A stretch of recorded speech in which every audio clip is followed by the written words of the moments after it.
that are never satiated. The one who seeks the dunya and the one who seeks knowledge. The knowledge of this religion. The most superior and greatest knowledge is the knowledge of Islam. Sure, it's beneficial to seek secular knowledge, and that can help us and support us in seeking Islamic knowledge and framing and referencing our tradition and the knowledge of Islam. But there's no doubt that the superior and greatest knowledge is the knowledge of Islam, and the greatest people amongst us are the ulama. The ulama, al-amilin, the scholars that act upon their knowledge. Because one thing about knowledge is not so much how much you know, it's what you know. And it's how much you know, it's practicing what you know.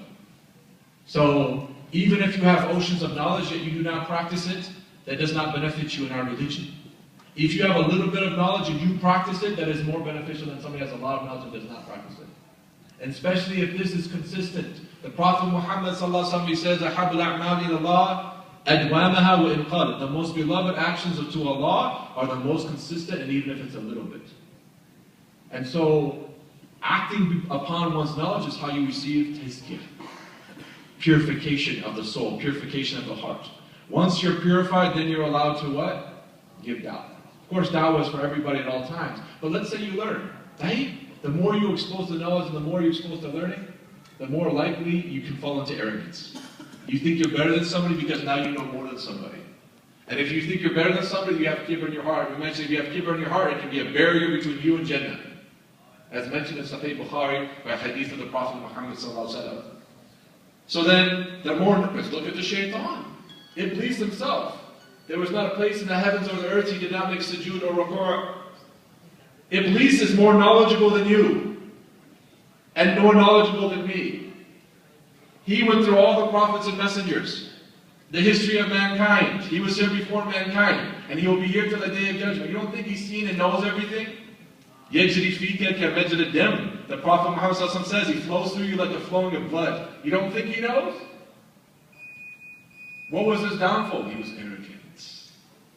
أَنَا خَيْرٌ مِنْهُ خَلَقْتَنِي مِنْ نَارٍ وَخَلَقْتَهُ مِنْ طِينٍ. I'm better than him, Adam. You created me from fire, you created him from clay.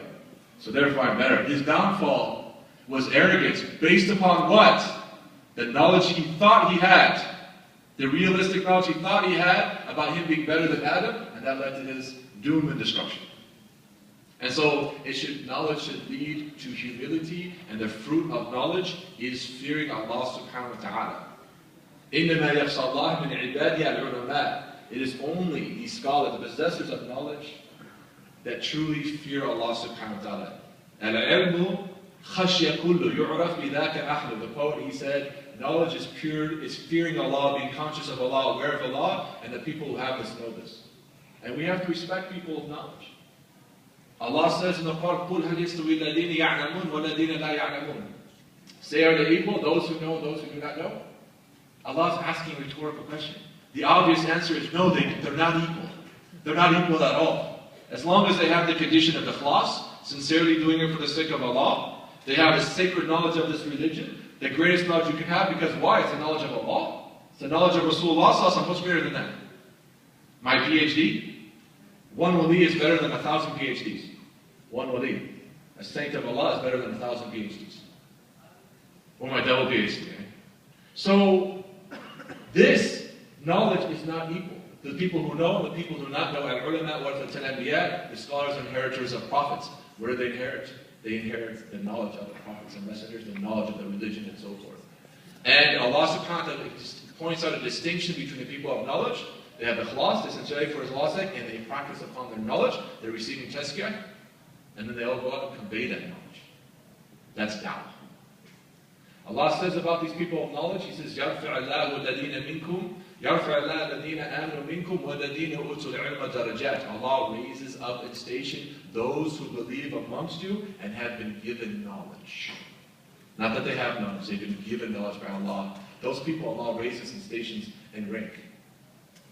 So when you're, inshallah we all make it to paradise, but if you're in the first heaven and somebody else is in the seventh heaven, you say, what's up with that guy? What's up with that girl? It's just knowledge. It's just sunnah. It's just taqwa. It's just ikhlas. It's just da'wah.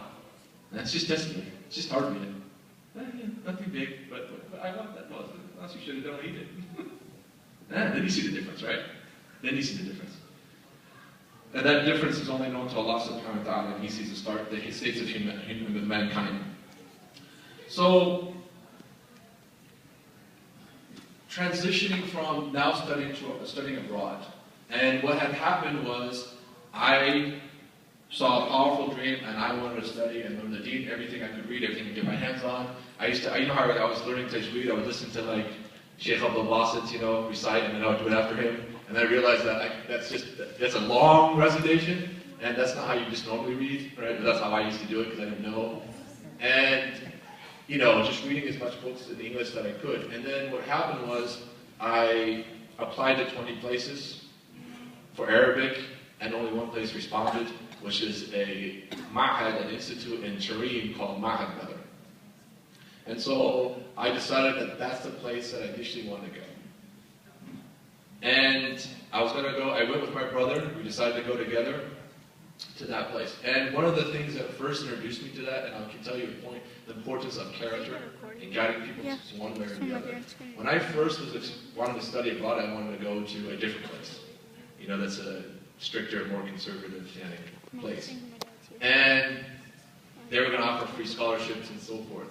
What happened was, I actually met somebody in the masjid who, me as an ignorant Muslim, I thought, well, that guy, he's going to have the most taqwa and most knowledge because he has the biggest beard, he wears a robe, he has khufs on, and he has the imamah. So that must be the Sheikh al-Akbar, right? The greatest Sheikh. So I said to him, hey, I want to learn more about the deen, I think about studying abroad, what do you think? And he says, Assalamu alaikum, I'm like, wa alaikum salam. And he's like, the first thing out of his mouth is this, you see that guy over there? He's like, yeah. This is after the khutbah, right? He's like, kafir. I was like, kafir? He's like, yeah, he doesn't have a beard. I was like, and he said, you see that guy? I was like, yeah, he's kafir. His pants are too low. You see that guy right there? Kafir. He's wearing a suit and tie. It's like, you see the imam? I was like, oh, yeah. Kafir. Like, he said something that was kufr in the khutbah.